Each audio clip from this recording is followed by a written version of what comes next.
সরকারি দল ক্ষমতায় গিয়ে এখন সংবিধান সংস্কার পরিষদের শপথ তারা নিতে রাজি হলেন না।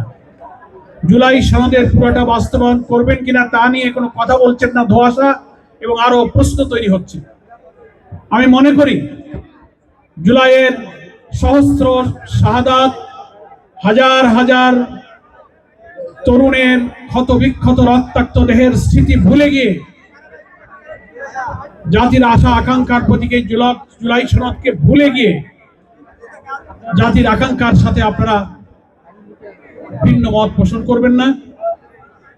আপনারাও কিন্তু জুলাই সনদের স্বাক্ষর দানকারী একটি রাজনৈতিক দল হতে পারে। আপনারা অনেক সংস্কারের প্রতি নোট অফ ডিসেন্ট দিয়েছিলেন, কিন্তু বিগত গণভোটের মধ্য দিয়ে প্রায় 4.5 কোটি ভোটার,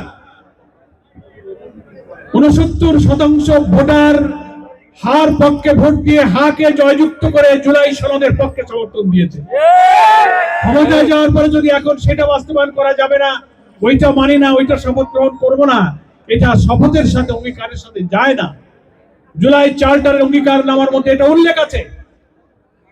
নির্বাচিত রাজনৈতিক দলগুলো আমরা অঙ্গীকার করছি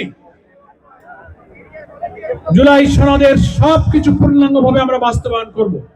এবং জুলাই চার্টারের মধ্যে সংবিধান সংস্কার পরিষদের যারা সদস্য হবেন তাদের শপথনামাও সেখানে উল্লেখ করা আছে, অথচ সরকারি দলের পক্ষ থেকে বলা হচ্ছে সংবিধানে নাই, তাই আমরা শপথ গ্রহণ করবো না।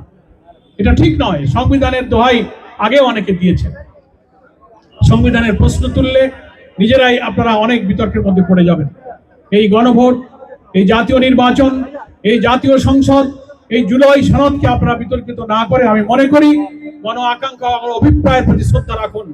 সমস্ত কিছুর উপরে সবচেয়ে জনগণের অভিপ্রায় হচ্ছে সবচেয়ে বড় আইন।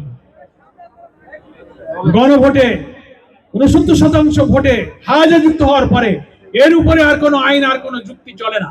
তারাই জুলাই চার্টারকে অনুমোদন দিয়েছে, সেটাই আগামী নির্বাচনে নতুন গঠিত জাতীয় সংসদে আপনারা জুলাই সনদকে অনুমোদন করবেন এবং গৃহীত সমস্ত সংস্কার এবং ঐক্যমত্যে আমরা যা পৌঁছেছি সেগুলো বাস্তবায়ন করার মধ্যে দিয়ে জনগণের আশা আকাঙ্ক্ষা পূরণ করবেন।